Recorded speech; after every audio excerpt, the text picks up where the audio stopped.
ICSE computer exam in the year 2010. The question was from array, write a program to store 6 elements in an array P and 4 elements in an array Q and produce a third array containing all the elements of array P and Q. तो इसका मतलब क्या हुआ, एक array को declare करना है जिसका साइज है 6। तो यहाँ पे देखिए टोटल 6 एलिमेंट्स है एरे के अंदर। यहाँ पे और एक क्यू बोल के एक एरे डिक्लेयर करना है जिसका टोटल नंबर ऑफ एलिमेंट्स कितना है 4 एंड जो रिजल्टेंट एरे है उसका नाम होगा आर। तीनों एरे का जो नाम होगा ये क्वेश्चन में ऑलरेडी प्री डिफाइंड है, सो हम लोग अपने हिसाब से नाम नहीं रख सकते हैं एरे का। जो क्वेश्चन में लिखा हुआ रहेगा उसके अकॉर्डिंगली ही रखना पड़ेगा अगर क्वेश्चन में लिखा है तो फाइनली ये रिजल्टेंट एरे में मतलब जिसका नाम है आर, इसमें टोटल देखिए कितने सारे एलिमेंट्स है, 10 एलिमेंट्स है। Obviously 6 elements plus 4 elements is equal to 10 elements,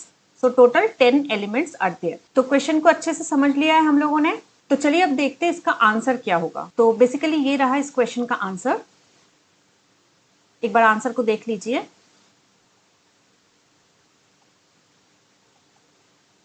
एक बार मैं उसको एग्जीक्यूट करके भी दिखा देती हूँ। तो पी एरे में टोटल 6 एलिमेंट्स को हम लोगों को एंटर करना है। तो कोई भी रैंडम वैल्यू हम लोग दे रहे हैं।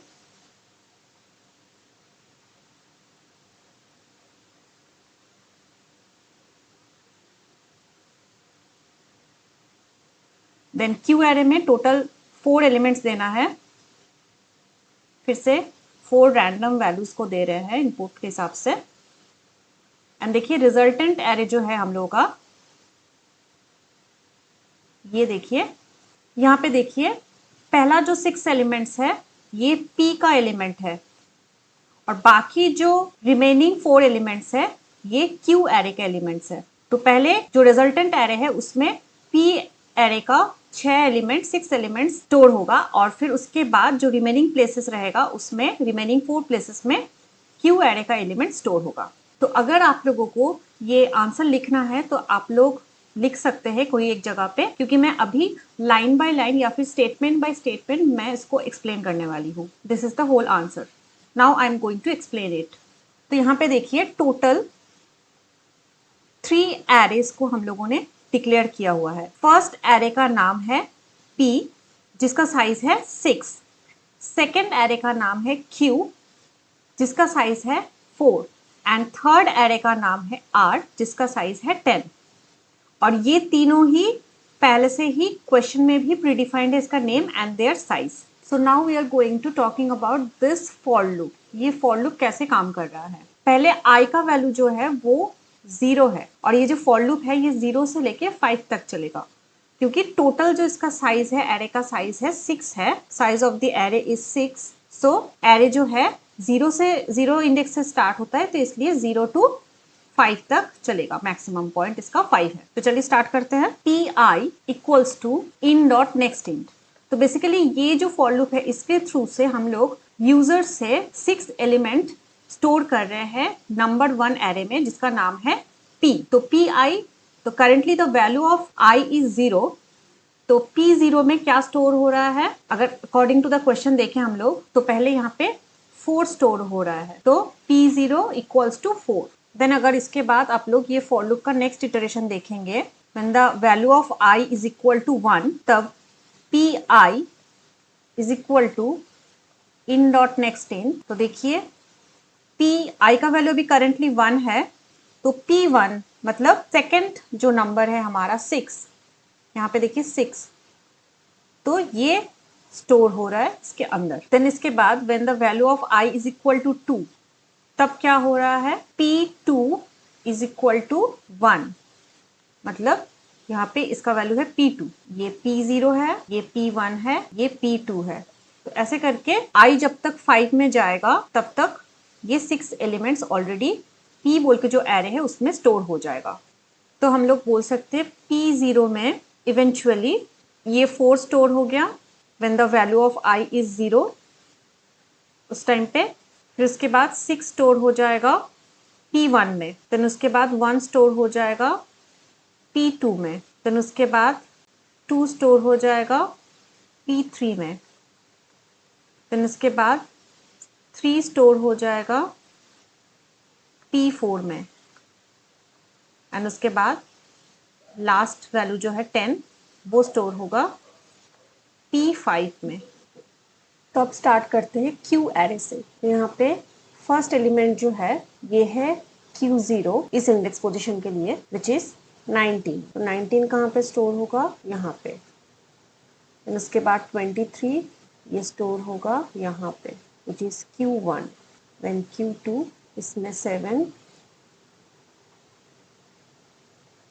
देन Q3 इसमें 8। तो बेसिकली प्रोग्रामिंग में ये जो स्टेटमेंट है, enter the 4 elements in the array Q, और उसके बाद ये जो फॉर लूप एग्जीक्यूट हो रहा है 0 से लेके लेसर देन 4 मतलब 3 तक। तो यहाँ पे बेसिकली Q 0 से लेके, क्योंकि जब I का वैल्यू 0 होगा तब Q0 क्या इनिशियलाइज हो रहा है? 19।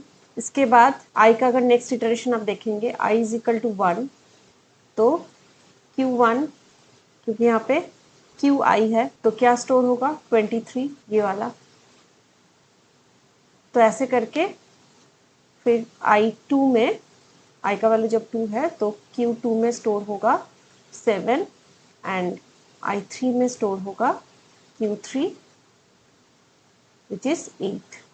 यहाँ पे enter the element number I+1, ये P बोल के जो हम लोगों ने एरे डिक्लेयर किया है उस फॉर लूप में भी सेम स्टेटमेंट है। तो ये स्टेटमेंट एक्चुअली क्या काम करता है? एलिमेंट को स्टोर करता है अपने अंदर। उसके लिए हम लोग जो एक मैसेज थ्रो करते हैं वो मैसेज ये थ्रो करता है। लेकिन यहाँ पे I+1 क्यों लिखा है? क्योंकि हम लोग जिसको एरे में 0 बोल रहे हैं वो यूजर के लिए फर्स्ट पोजीशन है। जैसे कि मान लीजिए ये वाला पोजीशन, ये एरे में क्या होता है? Index position always starts with 0। तो जो फर्स्ट पोजीशन है एरे में उसको हम लोग 0 इंडेक्स कहते हैं, लेकिन यूजर के लिए तो ये फर्स्ट इंडेक्स है। फिर जिसको हम लोग एरे में 1 बोलते हैं तो यूजर के लिए सेकंड है। फिर उसके बाद एरे में जो सेकंड है वो यूजर के लिए थर्ड है, एंड एरे में जो थर्ड है यूजर के लिए वो फोर्थ पोजीशन है। तो इसलिए I+1। एक बार एग्जीक्यूट करके दिखा देते हैं। देखिए ये element, enter the element number 1, ये 1 क्यों आ रहा है? 0+1, क्योंकि फर्स्ट इंडेक्स 0 है इसलिए। तो उसके लिए हम लोगों ने 7 मान लीजिए डाल दिया, कोई भी रैंडम नंबर। फिर यहाँ पे एलिमेंट 2 दिखा रहा है, मतलब एक्चुअली फर्स्ट इंडेक्स होता है एरे में, लेकिन यहाँ पे यूजर को समझाने के लिए 2, I+1। यहाँ पे भी 9 डाल दिया। तो ऐसे करके I+1 के लिए ऐसे ऐसे स्टेटमेंट आता जाएगा। तो एरे मर्जिंग के लिए ये फॉर लूप सबसे पहले हम लोग को एग्जीक्यूट करना पड़ेगा। तो देख लेते हैं ये फॉर लूप कैसे काम कर रहा है। तो एक्चुअली ये थर्ड एरे है, R0 से लेके R9 तक टोटल 10 एलिमेंट्स यहाँ पे स्टोर होगा। तो पहले के जो 6 इंडेक्स पोजीशन है वहाँ पे P का वैल्यू स्टोर करना है हम लोगों को। तो according to this for loop क्या होगा? सबसे पहले तो I इज इक्वल टू 0, तो फॉर्मूला है RI is equal to PI, मतलब R0 में P0 का वैल्यू स्टोर होगा। तो वैल्यू क्योंकि राइट टू लेफ्ट इनिशियलाइज होता है तो फिर ऐसे वैल्यू इनिशियलाइज होगा, P0 का वैल्यू R0 में चला जाएगा। Then next I is equal to 1, तो क्या होगा? फॉर्मूला तो सेम ही है, RI is equal to PI, R1 is equal to P1, तो P1 का वैल्यू R1 में चला जाएगा। देन इसके बाद I इज इक्वल टू जब 2 है, R2 is equal to P2, तो इसका मतलब है P2 का वैल्यू R2 में चला जाएगा। तो R2 में क्या आ जाएगा? 1, बिकॉज P2 का वैल्यू 1 है। तो ऐसे करते करते P3 का वैल्यू R3 में चला जाएगा विच इज़ 2, फिर P4 का वैल्यू R4 में चला जाएगा विच इज़ 3, और एकदम लास्ट में P5 का वैल्यू R5 में चला जाएगा। तो यहाँ पे फर्स्ट 6 एलिमेंट्स P एरे का है तो ये R एरे में शिफ्ट हो गया। अब रिमेनिंग वैल्यू को हम लोग को यहाँ पे शिफ्ट करना है जो Q एरे का वैल्यू है। तो उसके लिए फॉर्मूला क्या है? तो उसके लिए ये हम लोग का फॉर्मूला है जहाँ पे Q का वैल्यू R में शिफ्ट हो रहा है। तो पहले क्या है? आई फिर से 0 से स्टार्ट हो रहा है। फॉर्मूला क्या है, R6 plus I is equal to Q I. क्योंकि हम लोगों को पी एरे का या फिर फर्स्ट एरे का साइज पता है, तो यहाँ पे फर्स्ट एरे का साइज हम लोगों को लिखना पड़ेगा विच इज 6। तो अगर इसमें हम लोग को वैल्यू डालेंगे अभी तो क्या होगा, R6 प्लस 0 मतलब 6 ही होता है, इसमें Q0 का वैल्यू आएगा। तो Q0 का वैल्यू R6 में जाएगा जो कि है 19। ये R6 में आ गया 19। देन इसके बाद I equals to 1, R6 plus I is equal to Q I, ये फॉर्मूला है।